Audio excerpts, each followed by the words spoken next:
And now, a Bobby Heenan moment. I want to say a very special hello to all the young men and women who graduated from high school this past week throughout America. A lot of high school graduates getting ready to go to college or going to the workforce, watching our Great American Bash here tonight in many of the schools around. And for those of you who dropped out, remember that famous saying, you want fries with that? This has been a Bobby Heenan moment. Hello there, this is the Shadow Ranger, and I would like to just talk about a few wrestling topics. The first thing I want to do, I mentioned in a previous video a debate I had with the host of Wrestling News Live of them saying they thought Matt should have come into TNA as a face and feuded with Jeff in a way in trying to break Jeff away from Immortal. I disagreed and thought there would be more use in Matt and Jeff together as heels right now, and they think I'm freaking stupid for saying it, but I told some of my reasons, mainly that reasons why I think no one would be interested. The feud already failed in WWE more than once, and I don't believe it helps get anybody over or helps build any new stars. But I actually was rethinking about today, and I figured out another reason why a babyface Matt feuding with heel Jeff in TNA may possibly be the stupidest thing TNA could have done. And here's why. Unless you think the problem was that the reason it failed in WWE was the fact that Jeff was the face and Matt was the heel, then what I'm about to say is gonna make sense. If you believe that maybe the problem was that it would have worked in WWE if Matt had been the face and Jeff had been the heel, maybe you can make that argument, but here's why. I think a Matt and Jeff feud would not succeed in any company, no matter what the storyline is, and the failed feud that WWE did in 2009 was great proof of that. With any other two wrestlers, that feud would have been a blood feud that could have went nearly a year, but because it was Matt versus Jeff, it failed.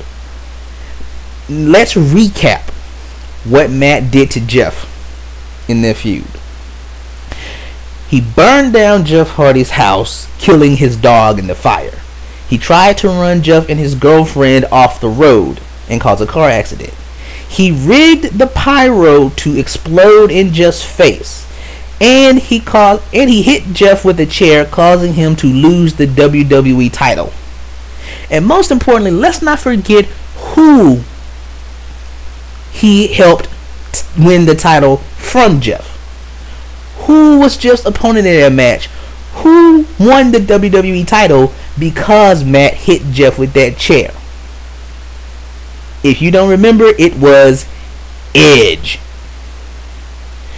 WWE tried to sell us that Matt hated Jeff so much that he helped, of all people, Edge win the WWE title.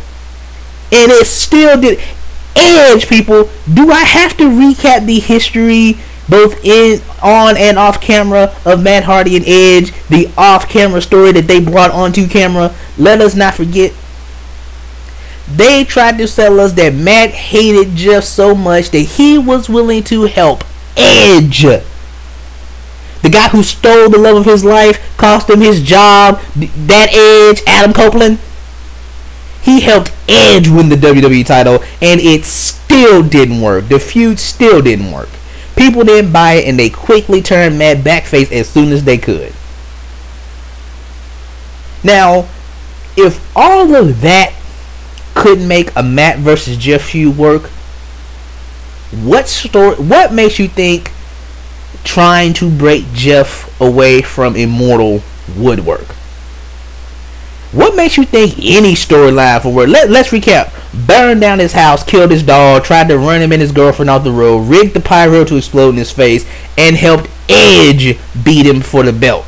Matt Hardy helped Edge win the WWE Championship. Now, if all that wasn't enough to make the feud work, what storyline possibly could? Again, Wrestling News Live, I'm a big fan of your show. Trey Dog, I love you, but I can't believe that you actually said that they should make Matt a face and have him feud with Jeff. It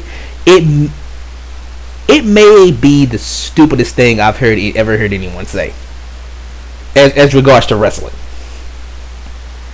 And if TNA does turn Matt heel and have him feud with Jeff, I'm gonna come on here and shit over that feud so much.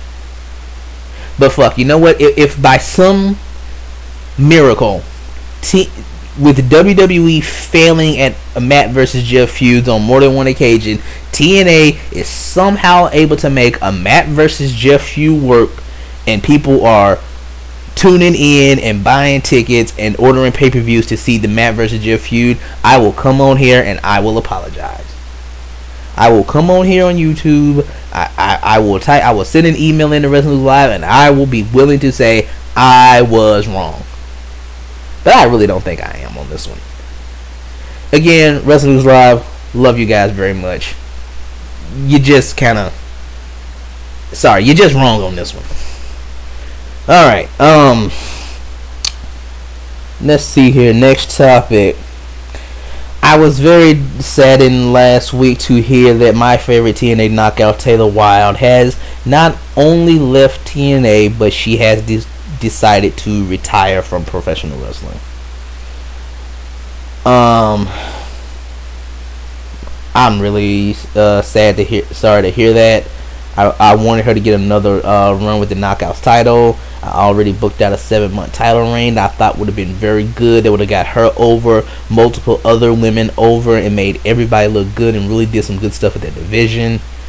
But she stated that she wants to focus more on completing her degrees, and she did recently get married. So, you know, maybe she just feels like, you know, if Taylor feels like wrestling just isn't in her heart anymore, again, I don't like it, but that's just something you gotta accept. So I wish Taylor all the best in whatever she does in the future, but I would hope to see her back in TNA one day. Let's see here. Reading some websites today, there are new rumors of TNA taking Impact on the road. This was reported on PW Insider by Mike Johnson. Says TNA Impact will be taped for the first time in North Carolina next month. PW Insider has confirmed. Fayetteville, North Carolina, which would be the hometown of Matt and Jeff Hardy, has been mentioned to me as the most likely location, although Charlotte was mentioned as a possibility as well. There has been talk for some time about taking Impact out of Orlando for some time in order to test how the product would fare in front of different audiences. The Orlando audience has developed something of a reputation for being jaded after so many years of getting a number of free TV tapings and pay-per-views a month. I don't believe a pay-per-view goes by without a TNA talent openly wondering to me how a match that had trouble getting over in Orlando might have fared in another market before fans that were paying for the product. The lone episode of Impact taped outside of Orlando was a live special at the Hard Rock Casino in Las Vegas, featuring the debut of the Main Event Mafia. Beyond that, every episode of Impact to date has been filmed in Orlando, dating back to the series debut in May 2004. I am under the impression the move to North Carolina would be something of a test to see how the tapings would fare outside of Orlando, and would be something done in addition to using the Impact Zone, which TNA leases annually from Universal Studios Orlando. North Carolina is where you go? That's kind of odd, but if they're getting out of the Impact Zone, I am happy to hear that. God, I hate the Impact Zone. I hate that crowd. Those freaking jaded, spoiled. I hate them all. I've been wanting TNA to leave the Impact Zone for a while. And I said this before in my Host for TNA in 2011 video. You know, you don't have to do every week in a new city. Maybe try, you know, maybe every 2 weeks in a different place, or even every month. I wouldn't mind. You know, okay, they're going to North Carolina. You know, like a month of tapings from North Carolina. That's fine. Maybe you jump around to different a couple of different venues in North Carolina. But hey, you know, because that's really just them there. Come tape 2 weeks of TV for like 2 days, then come back 2 weeks later and tape 2 more weeks of TV. So we're gonna be here for the first and third week of the month taping. So it's not that big a deal for the people who are gonna go live. Just sell it as like a package deal where you can just come to one taping, two tape. You know, here's the price if you want to buy a ticket for one taping. Here's the price to come for 2 tapings. Here's what you get for 3 taping, 4 taping. You know, maybe like, you know, you want to come to one taping. Each individual taping would be like a $30 ticket. But if you buy a double show ticket for 2 tapings, then it's like, you know, $40. And then if you want to buy just for 3 tapings, the first, second, and third tapings, it's like $50. And if you want to buy a package for all 4 tapings, it's $70. You know, give people a little deal. I don't think they would have trouble. You know, if it's in, you know, Hardy Boy fans are pretty loyal fans. You know, Matt and Jeff are on the card, they'll all show up. So yeah, you know, do a month in North Carolina. Then maybe, you know, it was rumored that they're going to do this next month, actually.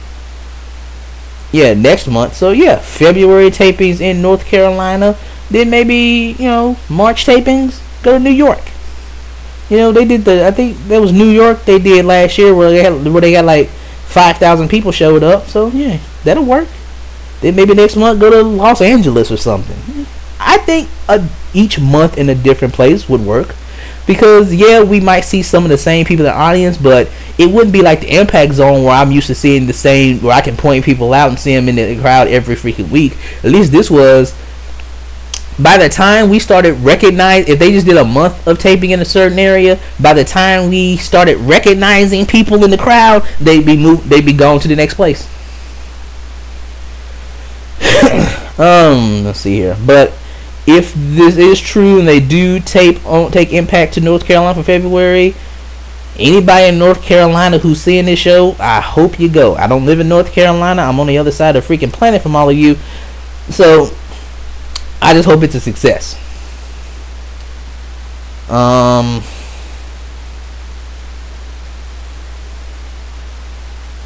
Another topic I want to talk about is 2 things on the IWC and 2 things that I see in the IWC that just get on my nerves. I hate over dramatic wrestling fans who just take everything to just some super level. You know, WWE does something they like and they jump on it. WWE doesn't care about the fans. WWE hates their fans. They think we're stupid. Blah blah blah blah blah blah blah. God, I hate that.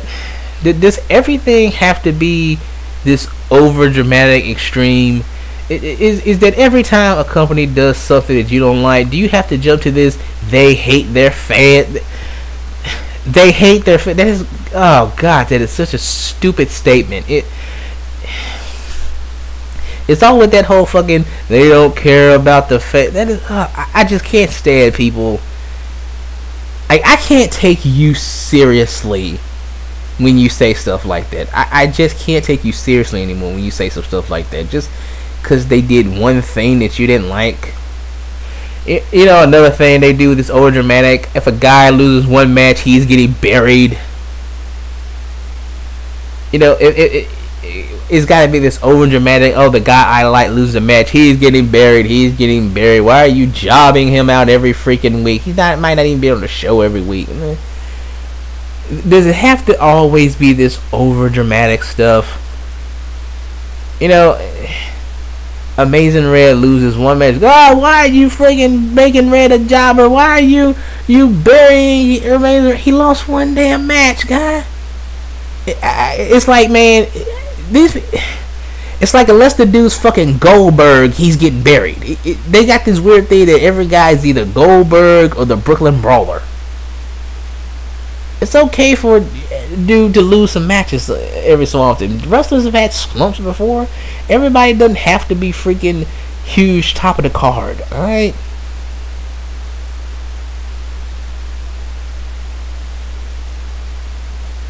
God, could you just kill with all the overreaction? You know, I was talking to I saw Fool Killer 99 on Twitter today because he read some spoiler that says Scott Steiner's coming back to TNA.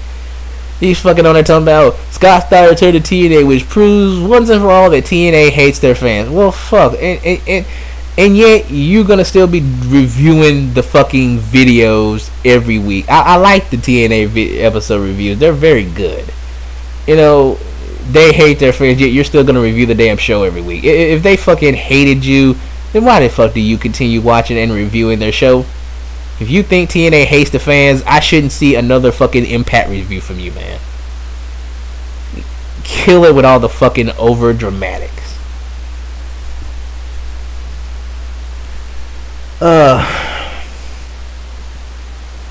You know what? Let's go ahead and continue ranting about the IWC. I'm in a fucking ranting mood. Let me check my time first.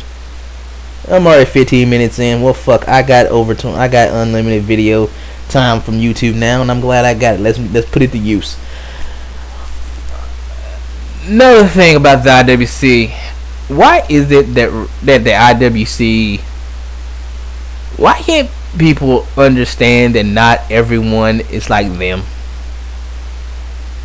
Somehow this concept is lost.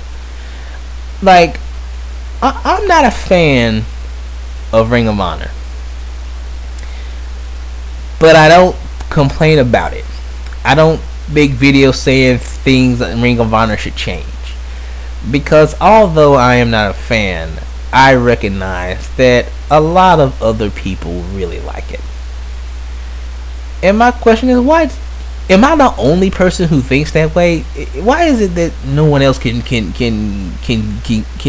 understand that maybe it's just not for you, that other people like it? You know, like you know, I'm a fan of TNA, but a lot of people aren't.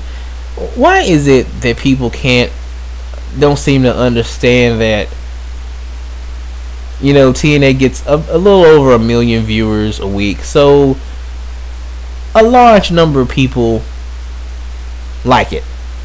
Me and the other 1 million people who watch.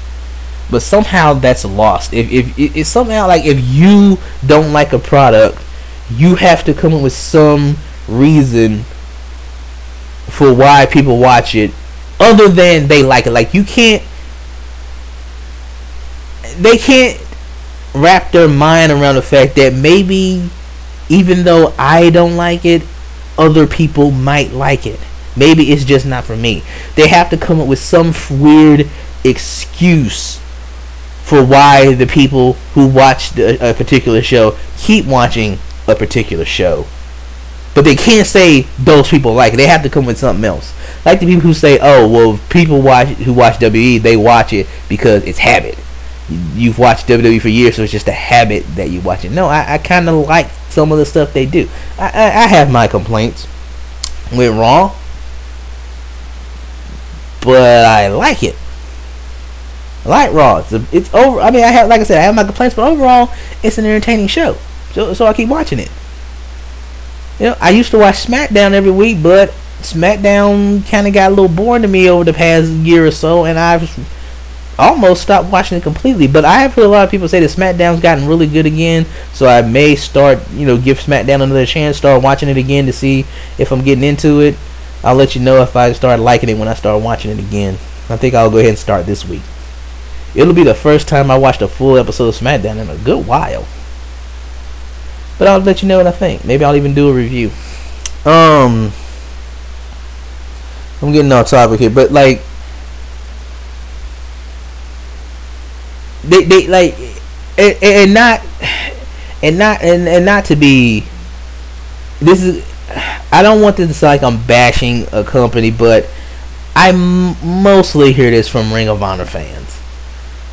I mean, I'm not trying to bash Ring of Honor, but it is what it is. The most of the time when I hear people doing that, it is Ring of Honor fans.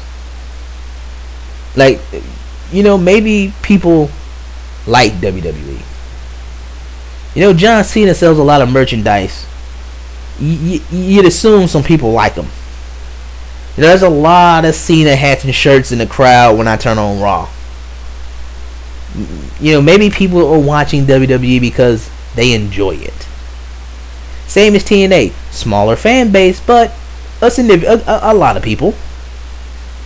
Maybe we watch it because we enjoy it.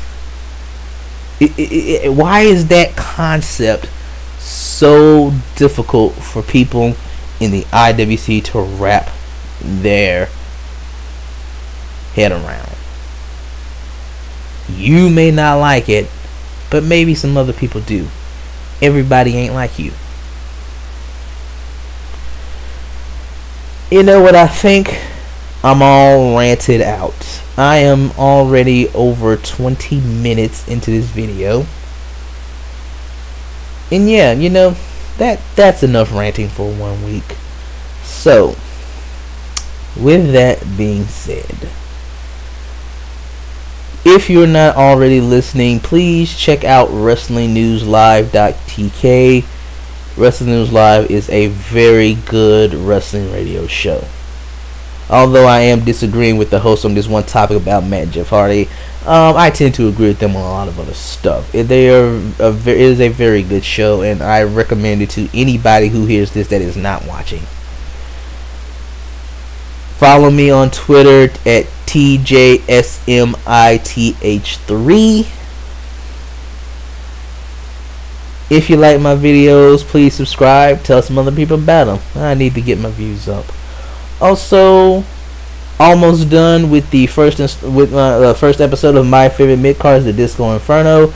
I really think you'll like the concept, and that's going to be coming out soon. I was hoping I could have finished it last week, but just haven't had enough time to work on it this week. I'm almost done. I'm toward the last chapter, and I really hope that everyone enjoys that series when I start it. So this is the Shadow Ranger. Thank you for listening. Have a nice day, and goodbye.